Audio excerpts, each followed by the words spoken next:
AI যখন সামনে আসে তখন একটা ব্যাপার বারবার সামনে আসছিল যে এআই সাংবাদিকদের চাকরি খেয়ে ফেলবে।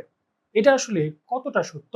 আসলেই এআই কি আমার আপনার চাকরি রিপ্লেস করতে পারবে? নাকি আমার আপনার মতো যারা এআই কে কাজে লাগাবে একটি টুলসের মতো তারা এগিয়ে যাবে? আজ এই ভিডিওতে সেসব নিয়েই হবে আলোচনা। চলুন শুরু করা যাক।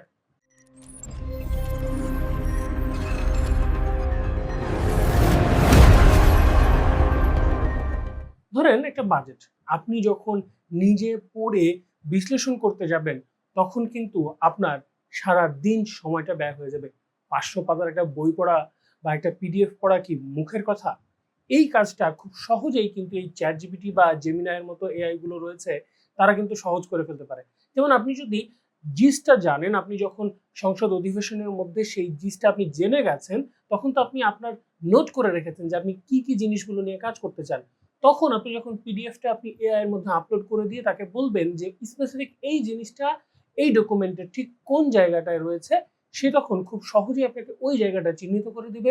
এবং আপনি যখন তাকে প্রম্পট দিবেন যে এইটা নিয়ে আসলে আরো কি কাজ করা যায়, তখন কিন্তু সে আপনাকে আরো সহজেই সেই ব্যাপারটা বলবে। সেটা কিন্তু এই যে বাজেটের যে পিডিএফ সেটার ক্ষেত্রে সীমাবদ্ধ না। এর বাইরেও আমরা রিসার্চের বিভিন্ন মেথোডোলজি অনেক সময় বুঝে উঠতে পারি না, কারণ আমরা সাংবাদিকরা তো আসলে ওই ব্যাপারে মাস্টার্স না, আমরা তো ওই ব্যাপারে পুরোপুরি জানি না। তখন এই মেথোডোলজিটা সম্পর্কেও কিন্তু আপনি এআই কে জিজ্ঞেস করতে পারেন যে এটা আসলে কিভাবে কাজ করে, এটা খুব সহজভাবে বুঝিয়ে দাও। তখন কিন্তু সে আপনাকে ওই ব্যাপারটা বুঝিয়ে দিবে এবং তখন আপনার কাজ আগের থেকে অনেক বেশি সহজ হয়ে যাবে এবং আপনি খুব সহজে সেই ব্যাপারটা করে ফেলতে পারবেন। ভালো ভালো ইনভেস্টিগেটিভ জার্নালিস্ট যারা রয়েছেন, যারা ফ্রি সোর্সের উপরে ডিপেন্ড করে অনেক ধরনের ইনভেস্টিগেশন করছেন, তাদের সঙ্গে কথা বলেন, তাদের কাজ দেখেন, দেখবেন একই রকম কাজই কিন্তু তারা করেন। তাদের যে অনেক ডেটা সেগুলোকে এক জায়গায় করা এবং সেগুলোকে সাজিয়ে গুছিয়ে সামনে নিয়ে আসার কাজটা কিন্তু এআই এর মাধ্যমে এখন তারা করে ফেলছেন, যেটা আগে একটা সময় অনেক বেশি সময় লাগতো। এবং আপনার যদি অল্প বিস্তর কোডিং এর ধারণা থাকে এবং এআই বা এই ধরনের জিনিসগুলো কিভাবে কাজ করে সেটা সম্পর্কে যদি আপনি ধারণা রাখেন, তখন কিন্তু আপনার অনেক বেশি এই কাজটা করা সহজ হয়ে যাবে। আরেকটা ব্যাপার মাথায় রাখতে হবে, এআই দিয়ে আপনি যখন কাজ করবেন, কাজ করাবেন, তখন কিন্তু অনেক সময় ভুল হতে পারে এবং অনেক সেনসিটিভ ডেটা অনেক সময় থাকে আপনার কাছে, সেই ডেটা কিন্তু এআই কে দেওয়া যাবে না। কারণ এআই এ যখন আপনি এই ডেটাটা দিচ্ছেন তখন কিন্তু সেটা কাইন্ড অফ পাবলিক হয়ে যাচ্ছে, কারণ সেটা কোনো একটা সার্ভারে গিয়ে জমা হচ্ছে।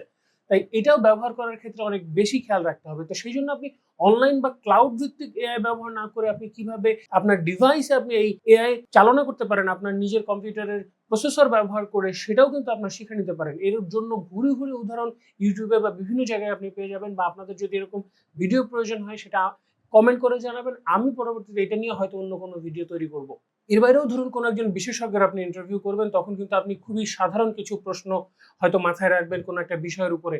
তবে আপনি যখন এআই কে আপনার বিষয়টি শেয়ার করবেন, আপনি যখন সেটা নিয়ে তাকে প্রশ্ন করবেন, তখন এআই কিন্তু আপনাকে আরো ভালো ভালো ইনোভেটিভ প্রশ্ন আপনাকে দিবে এবং সেটা অনেক সময় আপনার রিপোর্টের যেই জায়গা সেটাকে একটা অন্য লেভেলে নিয়ে যেতে সক্ষম হয়।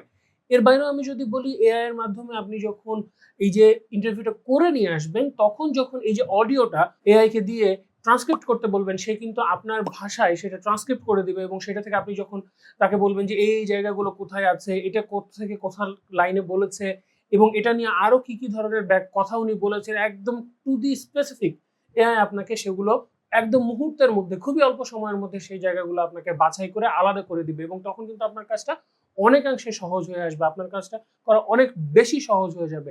তাই এআই কে শত্রু মনে না করে কাজ করুন, কাজে লাগান এবং সেটাকে এমনভাবে নিশ্চয়ই ব্যবহার করবেন না যে আপনার কাজ উল্টো নষ্ট হচ্ছে এবং আপনার নৈতিকতা বিবর্চিত হচ্ছে।